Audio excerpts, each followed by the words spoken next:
Hey everybody, Nick Espinoza, your chief security fanatic here, and it is not Sunday, but we are doing breaches of the week for the last week here. Due to an obligation on Sunday, I was not able to get that out, just ended up being super busy. We are all slammed in cybersecurity. Those in my profession, you know what I mean. And with that, let's get started. As always, I want to thank the following people that sent me a lot of these tips and information. It always helps me out. And that would be Chris Fallon, Matt Knowles, Jason Dance, Barrett Peterson, and Jacqueline Wolf. Guys, thank you very much. And with that, let's start down under in New South Wales because they are not having a fun week. Here's what's going on. First, let's talk about the New South Wales Department of Education. Attackers apparently exploited an unknown vulnerability to access the Department of Education systems last year and stole the names and email addresses of an undisclosed number of people. That's all I've got right now. Obviously, the Department of Education in New South Wales is now notifying those that were involved in that breach. And sticking with the New South Wales government, we now have to move from the Department of Education to the Department of Customer Service, because apparently the addresses of more than 500,000 organizations, including defense sites, a missile maintenance unit, and domestic violence shelters, were inadvertently made public in the first major breach of the New South Wales government, basically their government's massive trove of QR code data. Now, their premier, Dominic Perrottet, I believe I'm pronouncing that correctly, said that the information was uploaded in error and the mistake, which has alarmed privacy advocates and obviously women's safety advocates for obvious reasons, shouldn't have happened. That's according to them, obviously. Now, the locations collected by the New South Wales Department of Customer Service when businesses and organizations registered as COVID safe to access a QR code for staff and customers to check in was basically discovered on a New South Wales data website in September by a technology specialist, and therefore that was essentially leaked. So there you are. If you're in New South Wales and you've got one of those QR codes for your business or organization, 500,000 organizations in New South Wales, apparently, or possibly across Australia, are in trouble. So heads up to you, New South Wales, specifically Australia as a whole. Moving on. Let's come on back to the United States and talk about the San Francisco 49ers. This is a professional American football team here, for those that don't know. The 49ers are recovering still from a ransomware attack by the Black Bite ransomware gang, who claims to have stolen data from the 49ers. Now, they confirmed the attack, and they said that it caused temporary disruptions to portions of their IT infrastructure, and the 49ers did not confirm whether they had successfully deployed ransomware. They still said that they are in the process of recovering, indicating that odds are they are looking at encrypted devices. So there we go. Obviously a huge issue. Hopefully the 49ers are back on their feet. And sticking with sports, let's talk about basically the Japanese sports brand Mizuno. I think I had one of their baseball gloves way back in the day. Essentially, they manufacture sports equipment and sportswear, and they got hit by ransomware, which affected their phones and has also delayed orders for them. Apparently, they had a ransomware attack over the weekend of February 4th, and it was targeting their U.S. corporate network and operations. This cyber attack led, to obviously significant disruption, phone outages, delays in shipping products, website outages, all this kind of stuff. So hopefully Mizuno is back on their feet now. Moving on, let's talk about Charlotte Radiology in the wonderful city of Charlotte, because they experienced a recent week-long breach in which some of their inpatient information was stolen, including a very limited numbers of patients' social security numbers, according to company officials this past Friday. We are looking at names, addresses, dates of birth, health insurance information, medical record number, patient account number, physician name, dates of service, diagnosis, and or treatment information related to the radiology services that Charlotte Radiology offers its patients. So heads up if you are a patient of them. Moving on, let's talk about Ethos Technology. They're actually in the insurance game. As a result of their cyber attack, the names and driver's license information of as many as 13,300 people were compromised. Now, on January 22nd of this year, Ethos learned that their online system that they used to write life insurance policies was targeted in what they're calling a sophisticated cyber attack. They obviously investigated this. They learned that an unauthorized party essentially obtained driver's license numbers for those people between July 15th of last year and January 12th. So this was persistent for months. However, to access that information, the unauthorized party would have needed to have already obtained consumers' names, addresses, dates of birth, and state of issuance. Ethos notes that none of that information is available through the unauthorized, none of that information was available to the attacker. Let me put it that way. My notes were not clear on this one. And there you go. So it basically means that an attacker would have had to basically obtain deeper level access to get more sensitive and critical information. So hopefully it's not as bad as we think it is. I totally bungled that one, but Ethos, heads up. Ethos Technology in San Francisco. If you have anything to do with them, you definitely want to check in. Moving on, let's talk about the Internet Society, or ISOC. This is a nonprofit dedicated to keeping the internet open and secure. They are blaming the inadvertent exposure of its 80,000 plus members' personal data on a third-party vendor. Now, this data apparently was publicly accessible in an unprotected Microsoft Azure cloud repository and was comprised of millions of JSON files, including, with other things, full names, emails, mailing addresses, login details, all that kind of stuff. And so there you go. So if you are a member of ISOC, the Internet Society, you definitely want to check in. Moving on. Let's talk about a company called Cineverse, which bills itself as, quote, the world's most connected company. And they disclosed in a September 27th of last year SEC filing that they were the target of a data breach. Now, Cineverse says that in May of 2021, it became aware of an unauthorized access to its systems by an unknown individual or organization. Their investigation revealed that that access began in May of 2016. So 5 years.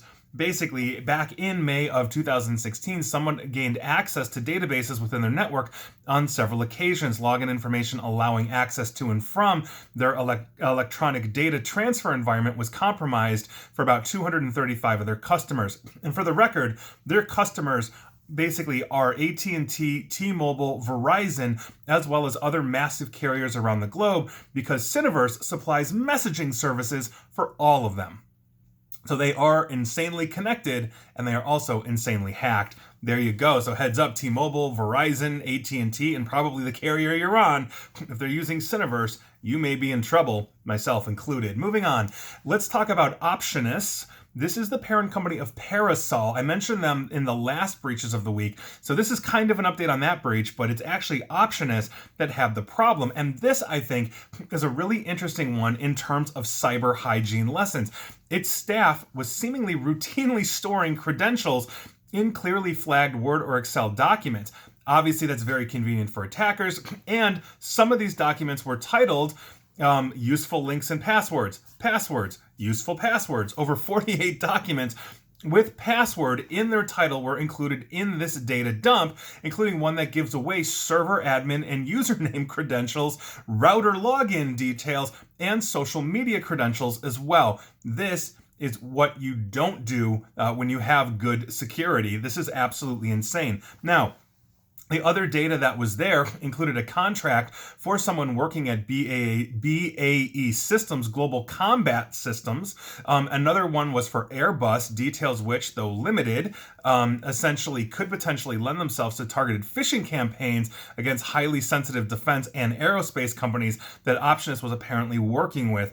So this is a huge thing. This goes way beyond Parasol, the umbrella maker, which is one of their child companies, of which they have a ton. So there you go. Huge problem. And please, please, please store your passwords in an encrypted manner, and make sure that that is, you're using good, strong encryption. Don't just, and if you have to use Excel, Excel has a protect workbook feature that enables AES 256 encryption, and you put a really good password on that, and now it's protected as opposed to just opening it up and reading passwords.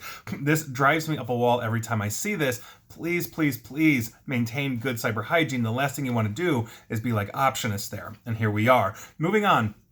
Let's talk about Hitchin Manufacturing Co. They had a ransomware hit due to their disclosure to the Vermont government. This happened between November 8th through December 1st of last year, and I don't have details on personally identifiable information or personal health information or anything like that. The only thing I know is that they had a ransomware attack between November and December of last year, and so if you have anything to do with Hitchin Manufacturing Company, heads up to you.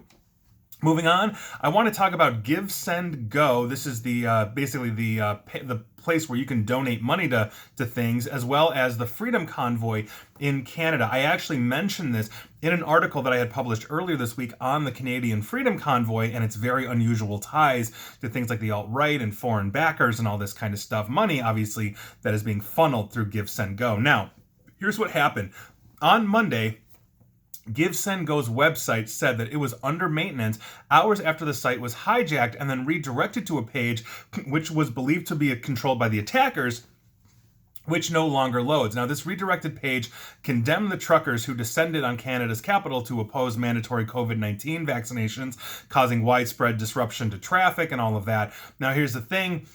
Not many truckers were involved. Go read my article on smirconish.com about this one. It's a lot deeper than this, but we are sticking with this data breach of GiveSendGo. Now, the page also contained a link to a file which had tens of thousands of records and what was described as a raw donation data, basically about those that donated to the Freedom Convoy.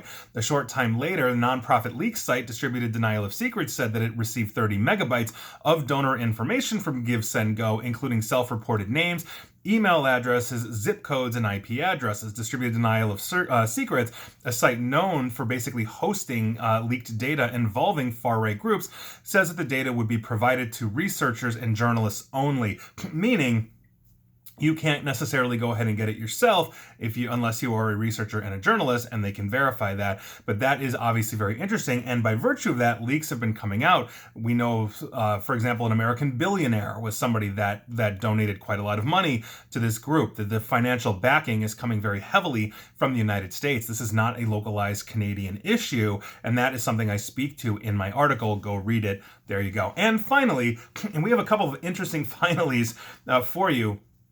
We have to talk about the last week for American defense contractors because some new information has come to light that, quite frankly, is a little annoying and terrifying. But here's what's going on. For the last 2 years, hackers backed by the Russian government have been working to infiltrate American defense contractor systems, sometimes raiding these companies for months at a time to steal sensitive, unclassified information, and that is according to the U.S. government from about 2 days ago or so. And I quote, "The acquired information provides significant insight into U.S. weapons platforms development and deployment timelines, vehicle specifications, and plans for communications, infrastructure, and information technology." That is according to the Department of Homeland Security's CISA, or Cybersecurity and Infrastructure Security Agency. Now, I quote again, "By acquiring proprietary internal documents and email communications, adversaries may be able to adjust their own military plans and priorities, hasten technological development efforts, inform foreign policymakers of U.S. intentions, and target potential sources for recruitment." Now, the cyber espionage campaign ran from at least January of 2020 through this month, according to the CISA. They're basically targeting contractors working for every military branch as well as the intelligence community, and covering subjects including design and control systems to aircraft design as well. And I quote the CISA again, "During this 2-year period, these actors have maintained persistent access to multiple CDC or cleared defense contractor networks, in some cases for at least 6 months. In instances when the actors have successfully obtained access, the FBI, NSA, and CISA have noted regular and recurring exfiltration of emails and data. For example, during a compromise in 2021, threat actors exfiltrated hundreds of documents related to the company's products, relationships with other countries, and internal personal and legal matters." Now, the CISA also said that the attackers didn't generally use novel techniques to break into the systems, instead relying on old strategies like spear phishing, brute force attacks, and also taking advantage of unpatched networks. Always make sure you update. In response, the CISA also urged companies to conduct forensic investigations into their systems to discover evidence of compromise and harden their defenses, obviously, against future breaches. The threat, the agency said, is not expected to go away anytime soon. And we know that everybody's hacking everybody. Intelligence agencies around the globe are hacking everybody and all of this. But to maintain persistence for 6 months, to evade this, either shows that, one, we've got a lot of defense contractors that are not up to snuff on internal network security, or, quite frankly, they've got evasive techniques when they're in the network that are not being picked up by standard threat detection systems. And that obviously is a deep concern. We layer security for a reason, but when you're talking about sensitive data, especially as Russia is gearing up to invade another country right now, this becomes of just paramount importance. But that's also not the only thing we're going to be talking about here, because we have to end with Credit Suisse, or Credit Suisse if you're American. This massive leak from the world's largest private bank, or one of the largest private banks in the world, Credit Suisse has exposed basically the hidden wealth of clients, and these clients have done things like torture, drug trafficking, money laundering, corruption, other serious crimes. This is absolutely nuts, and I think we are going to see some massive blowback, probably for years, as a result of this one. The Swiss have always prided themselves on privacy, and this is obviously a massive violation of this, especially in the technological age. Now, the details of these accounts linked to 30,000 of the Credit Suisse clients all over the world, basically contained in the leak, is starting to unmask the beneficiaries of more than 100 billion Swiss francs, or 80 billion pounds or so, held in one of Switzerland's best-known financial institutions. This leak points to widespread failures due to due diligence, essentially, and there you go. They have obviously, and I will quote the article here, despite repeated pledges over decades to weed out dubious clients and illicit funds, here we are. So they are not really watching the barn, as they're letting anybody essentially pour money into the bank. Now, The Guardian, which is a publication that I am quoting here somewhat, has basically been given access to this information, which is why they are one of the multiples that I did, because I did my homework on this, and we'll get to that shortly. This data, though, reveals how Credit Suisse repeatedly either opened or maintained bank accounts for essentially a massive array of high-risk clients around the world.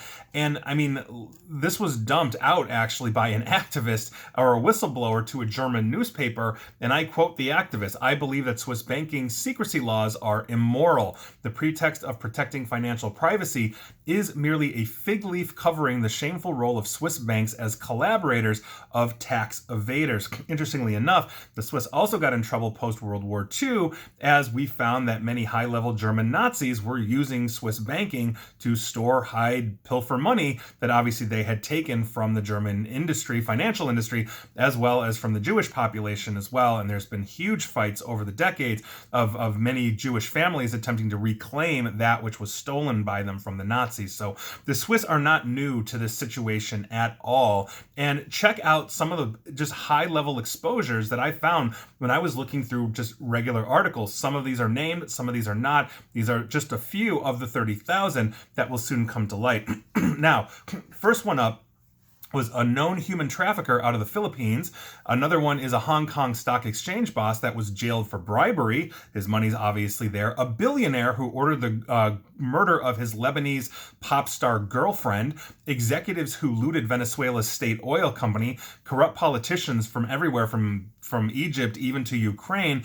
One Vatican-owned account in the data was apparently used to spend 350 million euros in an allegedly fraudulent investment in London property that is now at the center of an ongoing criminal trial with several defendants, including a cardinal of the church, numerous heads of states and governments, prime ministers, intelligence agents and agencies, as well as oligarchs and entrepreneurs with dubious reputations, a former Siemens manager, Siemens, the massive multinational corporation, a former Siemens manager who was convicted of bribery in 2008 and was named basically as having 6 different accounts with Credit Suisse. And in 2006, one of those accounts for that former Siemens manager had assets of more than 54 million Swiss francs, which is roughly 51 million or so euros. So there you go. That is absolutely nuts.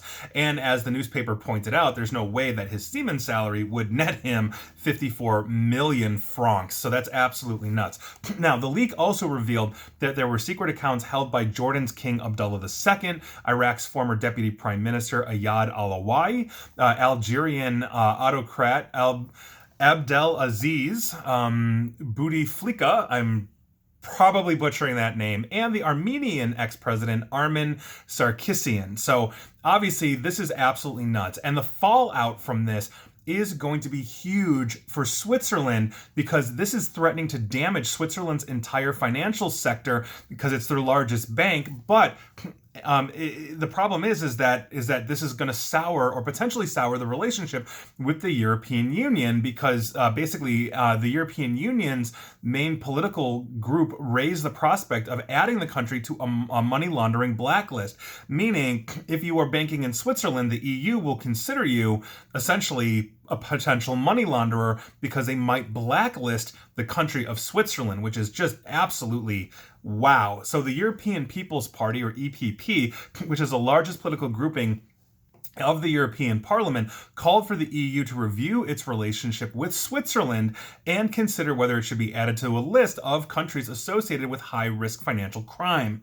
So there you go. That would be a very serious black eye and black mark for all of Switzerland, that which basically, prides itself on its privacy. Obviously, giving privacy to drug traffickers, human traffickers, people that are ordering, executions of pop star girlfriends or regular girlfriends or any kind of girlfriend or significant other are not really people you want to be in bed with. And here we are. Credit Suisse is essentially supplying all of them with banking. And that is something I think that we are going to see ramifications of for quite some time. So those were your breaches of last week. We should be back on track for next Sunday at our regular time. Thanks for sticking with me. And let's just say we were all affected due to Cineverse. So there you go. And please like, share, follow me here on Facebook and Twitter at NickAESP. And please feel free to subscribe to me at YouTube as well. And as always, stay safe, stay online, and please stay private. Thanks, everyone.